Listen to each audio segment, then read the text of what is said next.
आदरणीय भंते जी, वंदामी। सुखी हूँ। भंते जी, आज का मेरा प्रश्न है कि जैसे किसी भी चीज को जो बहुत ज्यादा अधिक और बहुत ज्यादा है या नहीं है, जैसा आपने कहा, मन में जैसे कि हमारे सिक्स सेंस से बहुत सारे ऐसे मन में प्रश्न उठते ही हैं।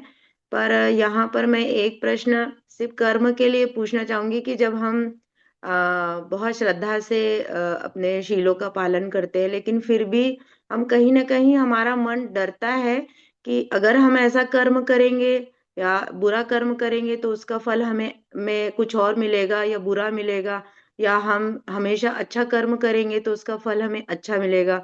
तो ये विचार भी आना मन में। बात है।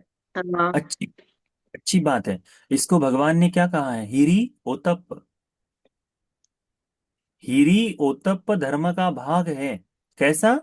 कि पाप कर्म करने में भय और पाप करने में लज्जा। इसे भगवान ने हीरी ओतप्प कहा है।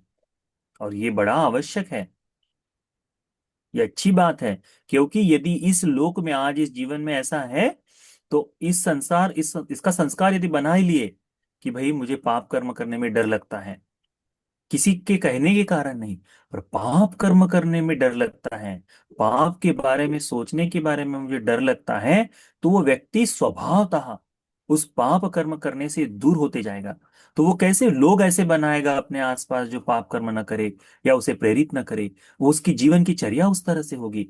तो ये पाप भीरुता जो है ना, ये बड़ी अच्छी बात है। ये यदि जागता है हम लोगों के मन में, तो हमने समझना चाहिए कि हिरी हम पर काम कर रही है, वो तप हम पर काम कर रहा है। लज्जा आनी चाहिए पाप कर्म करने में और भय होना चाहिए पाप कर्म करने में। तो उसका चिंतन भी हो रहा है। तो कहीं ना कहीं ये हमारी बढ़ोतरी है, उसको समझो से। उसमें डरने की आवश्यकता नहीं है। पाप कर्म करने में डरना चाहिए। हाँ। पाप से भय हो रहा है करके डरने की आवश्यकता नहीं। ये तो संसार से बाहर निकालने के लिए काम करेगा। जिसे पाप कर्म करने में भय और लज्जा ही नहीं, ऐसे व्यक्ति में सुधार की संभावना बड़ी कम हो जाती है सुधार की संभावना पर कम हो जाती है उसको। ठीक। एक सवाल था, जैसे अपन पटीचे समुत्पाद में अविद्या पच्चया संखारा जो कहते हैं, उसके बाद में अविद्या पच्चया विज्ञान आता है। तो पंच उपादान स्कंद में भी वैसे आता है भंते जी, वो संखार और संज्ञा विज्ञान। तो वो ये अलग और वो अलग, कैसे उसको कोरिलेट कैसे करेंगे भंते जी उसको?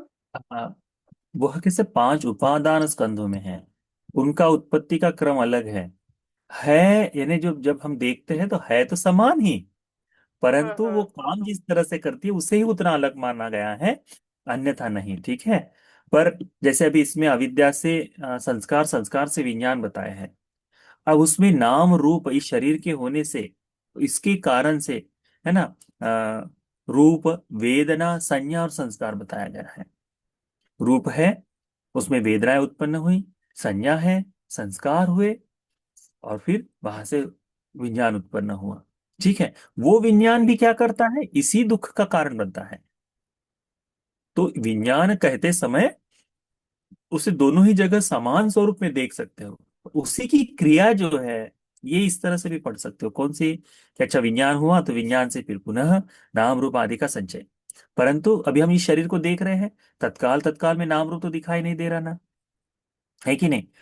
तो इसके दुख के लिए जो हेतु बनकर चल रहा है वह, तो वो पंच उपादान स्कंद में आता है।